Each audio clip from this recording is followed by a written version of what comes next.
തികച്ചും ബാഹ്യമായി സാധാരണക്കാരായ ശ്രോതാക്കളെ തെറ്റിദ്ധരിപ്പിക്കുക എന്ന ലക്ഷ്യം മാത്രം മനസ്സിൽ കണ്ട് വിശദീകരിക്കുന്ന ചില തെരുവു പ്രഭാഷകന്മാർ സുന്നത്തിനെ വിശദീകരിക്കുമ്പോൾ, ബിദ്അത്തിനെ വിശദീകരിക്കുമ്പോൾ വളരെ തെറ്റായ, പ്രമാണവിരുദ്ധമായ, അടിസ്ഥാനരഹിതമായ വിശദീകരണങ്ങൾ പലപ്പോഴും നൽകാറുണ്ട്.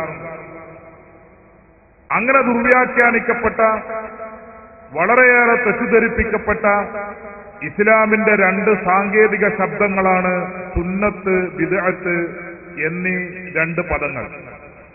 സുന്നത്തും ബിദ്അത്തും വളരെയേറെ ദുർവ്യാഖ്യാനിക്കപ്പെട്ട പദങ്ങളാണ്, വളരെയേറെ തെറ്റിദ്ധരിപ്പിക്കപ്പെട്ട പദങ്ങളാണ്. അതുകൊണ്ട് എനിക്ക് തോന്നുന്നത്, ഇസ്ലാമിൽ സുന്നത്ത് എന്ന് പറഞ്ഞാൽ എന്താണ്, ഇസ്ലാമിൽ ബിദ്അത്ത് എന്ന് പറഞ്ഞാൽ എന്താണ്, ഈ രണ്ട് കാര്യങ്ങൾ നാം മനസ്സിലാക്കി കഴിഞ്ഞാൽ ഇന്ന് അനാചാരമായി പരിചയപ്പെടുത്തപ്പെടുന്ന പല കാര്യങ്ങളും ഇസ്ലാം അംഗീകരിച്ച സുന്നത്തുകളാണെന്നും സദാചാരങ്ങളായി വ്യാഖ്യാനിക്കപ്പെടുന്ന, സമർത്ഥിക്കപ്പെടുന്ന പല കാര്യങ്ങളും ഇസ്ലാം അടിസ്ഥാനപരമായി തന്നെ തള്ളിക്കളഞ്ഞ ബിദ്അത്തുകളാണെന്നും അനാചാരങ്ങളാണെന്നും വളരെ വ്യക്തമായി നമുക്ക് മനസ്സിലാക്കുവാൻ സാധിക്കും. പണ്ഡിതന്മാരെല്ലാവരും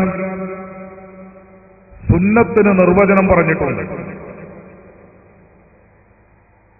ഒന്നിലധികം നിർവചനങ്ങൾ വ്യത്യസ്തമായ ശൈലിയിലും രൂപത്തിലും സുന്നത്തിനെ പണ്ഡിതന്മാർ നിർവചിച്ചത് കാണാം.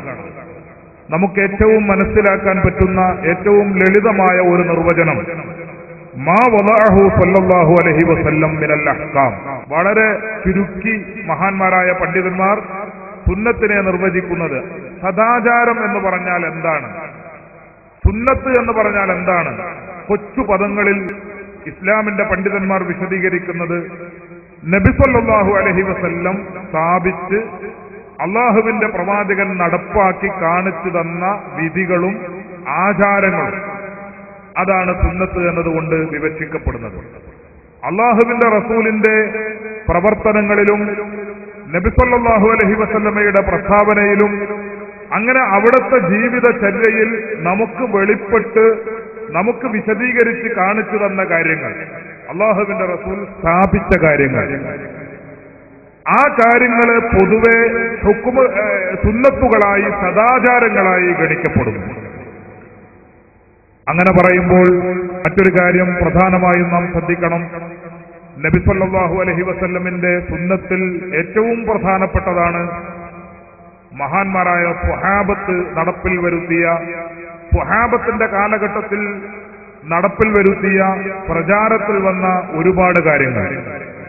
പരിശുദ്ധ ഖുർആനിന്റെ ക്രോഡീകരണം, അതേപോലെ തറാവീഹ് നിസ്കാരത്തിന്റെ ജമാഅത്തുമായി ബന്ധപ്പെട്ട വിഷയങ്ങൾ, അതേപോലെ ജുമുഅക്ക് വേണ്ടി നാം കൊടുക്കുന്ന 2 ബാങ്കുകളിൽ ഒന്ന്, ഇതൊന്നും നബി സല്ലല്ലാഹു അലൈഹി വസല്ലമയുടെ കാലഘട്ടത്തിൽ ഇല്ലെങ്കിൽ പോലും അള്ളാഹുവിന്റെ റസൂലിന്റെ അംഗീകാരത്തോടെ സ്വഹാബത്ത് നടപ്പിൽ കാര്യങ്ങളും ഇസ്ലാമികമാണ്, അത് ഇസ്ലാമിക സുന്നത്തിൽപ്പെട്ടതാണ്, സദാചാരത്തിൽപ്പെട്ടതാണ് എന്ന് നബി സല്ലല്ലാഹു അലൈഹി വസല്ലം വിശദീകരിച്ചത് പ്രകാരം അള്ളാഹുവിന്റെ റസൂലിന്റെ സുന്നത്തിന്റെ വ്യാപ്തിയിൽ വരുന്നതാണ് മഹാന്മാരായ സ്വഹാബത്ത് നടപ്പിൽ വരുത്തിയ കാര്യങ്ങൾ.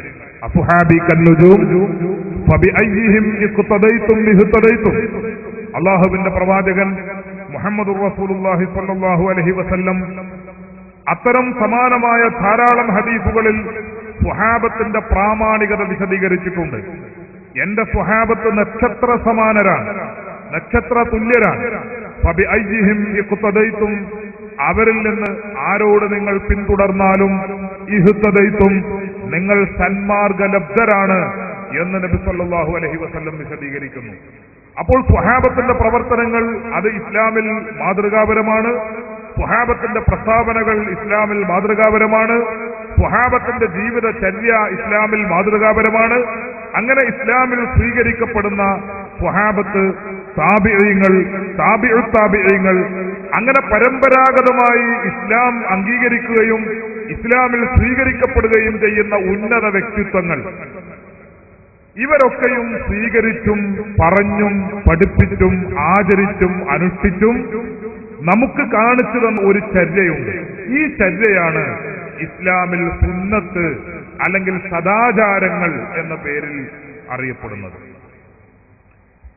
ഒരു കാര്യം തീർച്ചയാണ്, ഇസ്ലാമിൽ ഒരു സുന്നത്ത് നടപ്പിൽ വരുത്തുമ്പോൾ അല്ലെങ്കിൽ ഒരു സുന്നത്ത് ഒരു സദാചാരം ഇസ്ലാമിൽ നിലവിൽ വരുമ്പോൾ അത് സദാചാരമായി സ്വീകരിക്കപ്പെടുന്നതിന്റെ മാനദണ്ഡം ഇസ്ലാമിൽ അംഗീകരിക്കപ്പെട്ട 4 പ്രമാണങ്ങൾക്ക് അത് വിരുദ്ധമാകാതിരിക്കുക എന്നതാണ്. ഇസ്ലാം അംഗീകരിച്ച പ്രമാണങ്ങൾ പരിശുദ്ധ ഖുർആൻ, തിരുസുന്നത്ത്, ഇജ്മാ ഖിയാസ്. ഇസ്ലാം അംഗീകരിക്കുന്ന ചതുർപ്രമാണങ്ങൾ പ്രസിദ്ധമാണ്. ഖുർആൻ, സുന്നത്ത്, പണ്ഡിതന്മാരുടെ ഏകകണ്ഠമായ അഭിപ്രായത്തെ സൂചിപ്പിക്കുന്ന ഇജ്മാ, ഖിയാസ്. ഈ 4 പ്രമാണങ്ങൾക്ക് വിരുദ്ധമാകാതിരിക്കുക. ഇസ്ലാമിൽ ഏതൊരു സദാചാരം നിലവിൽ വരുമ്പോഴും അത് സദാചാരമായി അംഗീകരിക്കപ്പെടുന്നതിന്റെ ഏക മാനദണ്ഡം അത് ഇസ്ലാമിക പ്രമാണങ്ങൾക്ക് വിരുദ്ധമാകാതിരിക്കുക എന്നതാണ്. ഇസ്ലാമിക് പ്രമാണങ്ങളിൽ നിന്ന് ഒന്നിന്റെ 4 പ്രമാണങ്ങളിൽ നിന്ന് ഏതെങ്കിലും ഒന്നിന്റെ പിന്തുണയും അംഗീകാരവും ഒരാചാരത്തിനുണ്ടെങ്കിൽ ആ ആചാരം സദാചാരമായി കരുതപ്പെടുകയും ഇസ്ലാമിക പ്രമാണങ്ങൾക്ക് 4നും വിരുദ്ധമാണ് ഒരാചാരമെങ്കിൽ അത് അനാചാരമായി ബിദ്അത്തായി മുദ്രകുത്തപ്പെടുകയും ചെയ്യുന്ന രീതിയാണ് ഇസ്ലാം അന്നു മുതൽ ഇന്ന് വരെ സ്വീകരിക്കപ്പെടുന്നത്. അള്ളാഹുവിന്റെ റസൂൽ ചെയ്യാത്തതൊക്കെ അനാചാരം, നബി സല്ലല്ലാഹു അലൈഹി വസല്ലം പറയാത്തതും ചെയ്യാത്തതുമൊക്കെ ബിദ്അത്ത് എന്ന നിലപാട് പരിശുദ്ധ ഇസ്ലാം സ്വീകരിച്ചതല്ല. അത് പിൽക്കാലത്ത് പ്രചരിപ്പിക്കപ്പെട്ടതാണ്. അള്ളാഹുവിന്റെ റസൂൽ ചെയ്തിട്ടില്ലെങ്കിൽ അത് ബിദ്അത്താണ്, നബി സല്ലല്ലാഹു അലൈഹി വസല്ലം പറഞ്ഞിട്ടില്ലെങ്കിൽ അത് ബിദ്അത്താണ്, അള്ളാഹുവിന്റെ റസൂലിന്റെ കാലത്ത് ഇല്ലാത്തതൊക്കെയും ബിദ്അത്താണ് എന്ന വിശദീകരണം പിൽക്കാലത്ത് ബിദ്ഈ കേന്ദ്രങ്ങളിൽ നിന്നും ഇറക്കുമതി ചെയ്യപ്പെട്ടതാണ്. ഇസ്ലാമിന്റെ പണ്ഡിതന്മാർ അംഗീകരിച്ചിട്ടില്ലെന്ന് മാത്രമല്ല, അള്ളാഹുവിന്റെ റസൂലിന്റെ സുന്നത്തിൽ പോലും അതിന് പിന്തുണയില്ല. മറിച്ചാണ് പ്രവാചകന്റെ വിശദീകരണം. മൻ സന്ന ഫിൽ ഇസ്ലാമി സുന്നത്തൻ ഹസനത്തൻ ഫലഹു അജ്റുഹാ വഅജ്റു മൻ അമില ബിഹാ വമൻ സന്ന ഫിൽ ഇസ്ലാമി സുന്നത്തൻ സയ്യിഅതൻ ഫലഹു വിസ്റുഹാ വവിസ്റു മൻ അമില ബിഹാ. മഹാനായ മുഹമ്മദ് റസൂലുള്ളാഹി സ്വല്ലല്ലാഹു അലൈഹി വസല്ലം ഈ വിഷയം സംബന്ധിച്ച് ഇസ്ലാമിന്റെ ഒരു നയപ്രഖ്യാപനം പോലെ, ഒരു നയവിശദീകരണം പോലെ കാലങ്ങൾക്ക് മുമ്പ് അള്ളാഹുവിന്റെ റസൂൽ വിശദീകരിച്ചിട്ടുണ്ട്. മൻ സന്ന ഫിൽ ഇസ്ലാമി സുന്നത്തൻ ഹസനത്തൻ, ഒരു സദാചാരം ഇസ്ലാമിൽ ഒരുത്തൻ നടപ്പിൽ വരുത്തിയാൽ, ഒരു നല്ല കാര്യം, നല്ല കാര്യം ഏതാണ്? അത് നേരത്തെ വിശദീകരിച്ചിട്ടുണ്ട്. ഇസ്ലാമിക പ്രമാണങ്ങൾക്ക് വിരുദ്ധമല്ലാത്തത് നല്ല കാര്യങ്ങൾ. ഇസ്ലാമിക പ്രമാണങ്ങളിൽ ഏതെങ്കിലും ഒന്നിന് വിരുദ്ധമായത് ചീത്ത കാര്യങ്ങൾ. അപ്പോൾ ഇസ്ലാമിക പ്രമാണങ്ങൾക്ക് നിരക്കുന്ന ഒരു നല്ല സുന്നത്ത്, ഒരു നല്ല ചര്യ ഒരാൾ പുതിയതായി തുടങ്ങിവെച്ചു, ഒരാൾ പുതിയതായി ആരംഭിച്ചു.